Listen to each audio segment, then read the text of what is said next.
You know, many times we've said in videos that white supremacy is more important than food.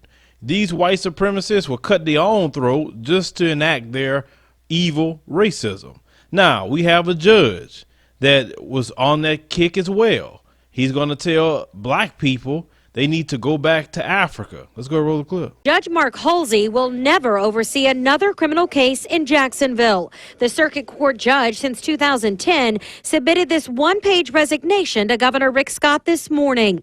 He had been under fire for 6 months, accused of making racist and sexist obscene remarks, including when speaking of African Americans, quote, they should get back on a ship and go back to Africa.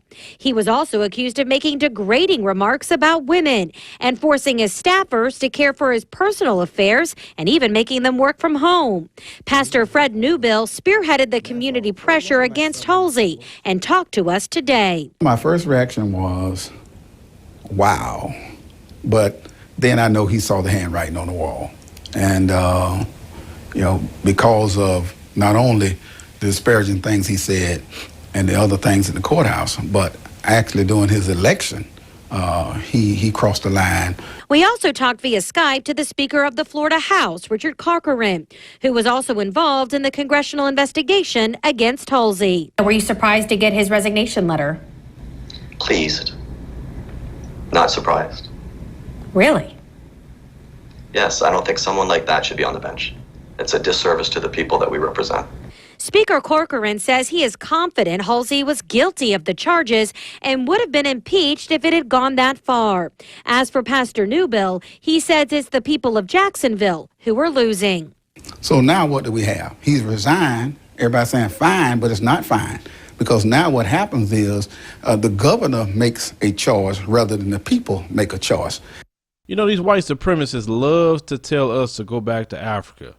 But why don't you go back to the caves in the Caucasus Mountains? That's a good place for you, you savage.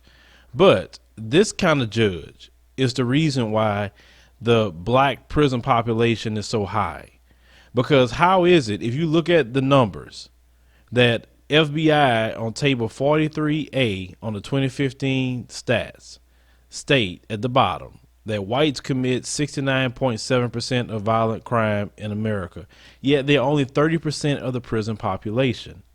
How is that? Blacks only commit a little over 22% of violent crime in America, yet we're well over 50% of the prison population. See, that kind of guy is why that is happening. That kind of guy is why blacks get more time for the same crime as whites. So it's good that he got exposed. It's good he got called out. But this is what black people have to deal with every day in America. Then we got President Cheeto up there acting like he's a dictator, just signing executive orders all day long. But when Barack Obama was doing it, it was, he's just trying to circumvent Congress and all this other stuff. It's just white supremacy just running amok, but that's okay because all of it is about to come ahead in these 4 years. I see it on the horizon just as much as I can see the sun come up. But we got to keep putting out the stories, keep exposing these people, letting the whole world know what's going on. If you enjoy the news stories that we present and the information as well, consider joining us on Patreon. We're trying to get up to 3,000 patrons on Patreon at a minimum of $5 a month. On Patreon, we have exclusive access. Anytime we do meet and greets, is going to be for the Patreon members, or information that you want to know about the platform, or messaging me more directly. You can do it through Patreon versus any other platform. So please join us there. We have the link in the comment section. It'd be a pinned comment to take you to the Patreon to join us there. Let me know in the comment section what you think about this white supremacist judge that took food out of his own mouth. Share the video, like the commentary, and subscribe for more news stories.